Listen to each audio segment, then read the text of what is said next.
안녕하세요, 지니 히어링입니다. 보통 귀가 잘 안 들리는 난청은 노화나 소음에 의해서 점진적으로 발생하는 게 일반적인데요. 난청 원인의 비중을 따져보면 노화에 의한 청력 손실이 50%, 소음에 의한 청력 손실이 20% 정도로 볼 수 있으며, 이외에도 유전적 요인이나 중이염 같은 이과적 질환, 그리고 감염이나 약물에 의한 청력 손실이 난청 원인의 주를 이루는데요. 하지만 경우에 따라서는 크게 문제가 없어 보이는 상황에서 1%에서 6%의 매우 희귀한 케이스로 갑작스럽게 청력이 떨어지는 경우가 생깁니다. 우리는 이러한 현상을 돌발성 난청이라고 부르는데요. 저도 개인적으로 군대에서 좌측귀가 갑작스럽게 안 들리는 현상을 겪었었고요. 현재까지도 이 난청이 회복이 안 된 상황이기 때문에 이러한 돌발성 난청이 비단 라멜만 같지 않게 느껴지는데요. 따라서 오늘은 돌발성 난청의 개략적인 원인과 대처, 그리고 돌발성 난청이 왔을 때 보청기를 사용한다면 대략 어떤 부분들을 고려해야 되는지를 한번 자세하게 알아보도록 하겠습니다. 그럼 한번 같이 시작해 볼까요? Let's go!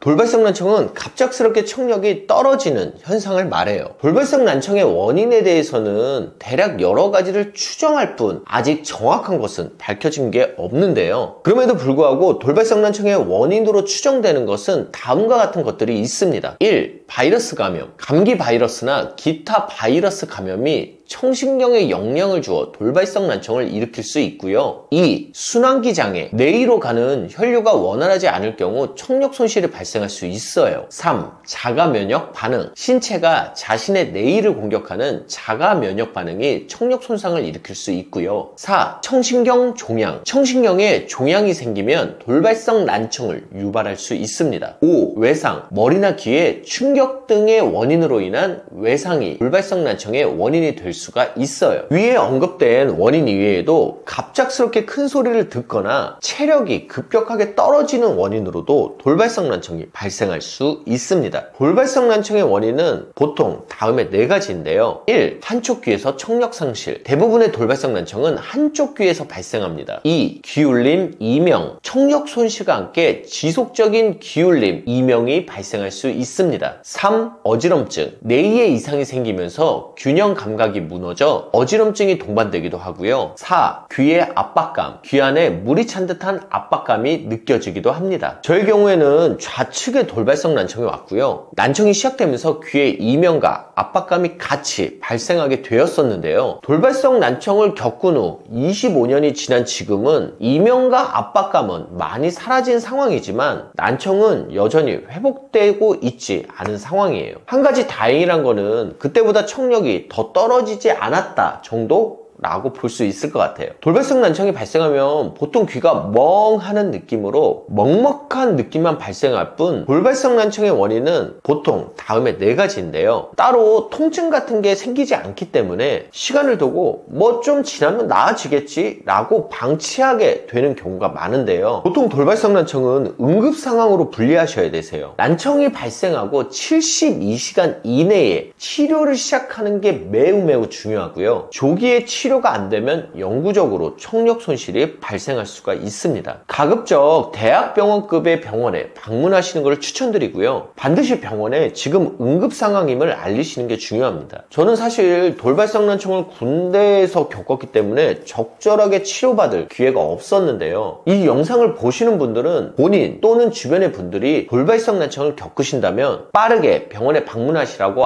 안내해 주시면 좋을 것 같아요. 대학병원에서 돌발성 난청 의 치료는 대략 개인의 증상과 정도에 따라 다르겠지만 보통 고막에 스테로이드 주사를 놓는 스테로이드 치료와 고압산소 치료, 그리고 혈관 확장제와 혈류 개선제를 처방하는 등의 치료가 진행되는 게 일반적이에요. 돌발성 난청을 초기에 치료를 잘 받으셨다면 연구기관마다 차이는 있지만 보통 50% 정도는 난청을 회복한다고 알려져 있습니다. 만약에 돌발성 난청 치료를 초기에 제대로 받지 못하셨다거나 아니면 치료를 치료를 받으셨음에도 불구하고 청력 회복이 잘 안 된 경우에는 보청기 착용을 고려하셔야 되세요. 돌발성 난청으로 보청기를 하는 데 있어서는 다음의 사항들을 반드시 고려해 보시는 게 좋은데요. 첫 번째는 보청기 착용 시기를 담당 의사분과 상의하세요. 돌발성 난청은 치료가 되면서 청력 상태가 변화할 수가 있습니다. 따라서 언제 정도 보청기를 착용하면 좋을지 담당 의사분하고 착용 시기를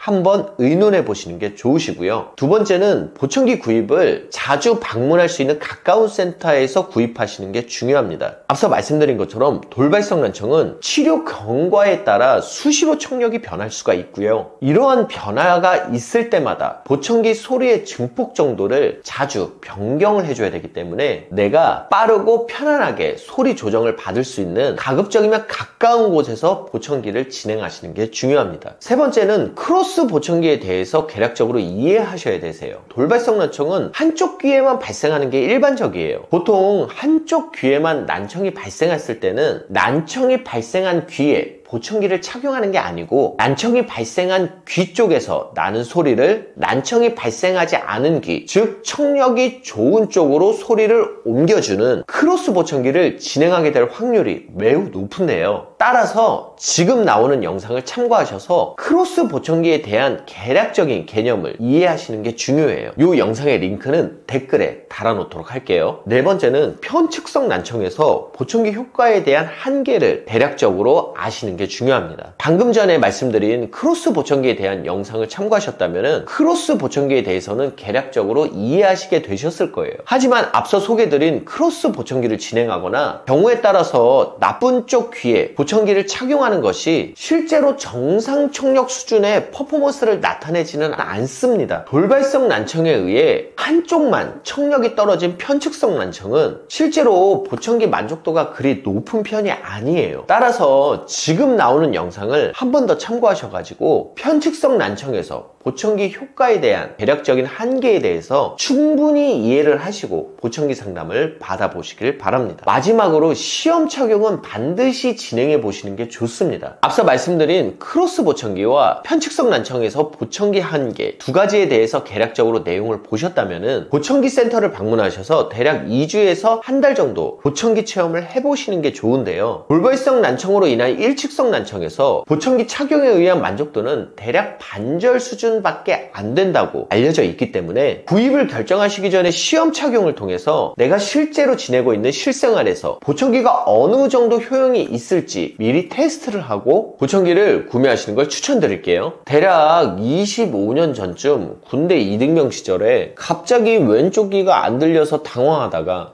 나는 평생 한쪽 귀를 들을 수 없는 건가? 라는 절망감으로 여러 밤들을 지샜던 날들이 아직도 기억에 생생한데요. 그때는 사실 지금만큼 정보도 많이 없었고 이를 해결할 방법도 많지 않았어요. 하지만 이 영상을 보신 분들이라면 이러한 돌발성 난청에 적절하게 대응하시리라고 생각하면서 오늘 영상을 요약해 보도록 하겠습니다. 1. 돌발성 난청은 갑작스럽게 청력이 떨어지는 현상이다. 2. 돌발성 난청은 보통 한쪽으로 발생한다. 3. 돌발성 난청은 응급상황이다. 무조건 72시간 안에 대학병원급의 병원을 방문하는 게 좋다. 4. 돌발성 난청 발생 시 보청기 착용을 위해서는 담당 의사와 시기를 조율하는 것이 좋다. 5. 잦은 보청기 조절이 필요하기 때문에 가급적 가까운 곳에서 보청기를 구입한다. 6. 돌발성 원인으로 인한 일측성 난청 해결을 위해 크로스 보청기의 개념을 이해하고 7. 보청기 착용으로 얻는 이득이 한계가 있음을 깨닫고 8. 구입 전 1, 2주라도 미리 체험을 해보는 것이 좋다. 감사드리고요. 지금까지 돌발성 난청에 대해서 설명드린 히어링 유니온의 지니 히어링이었습니다. 감사드립니다. 끝!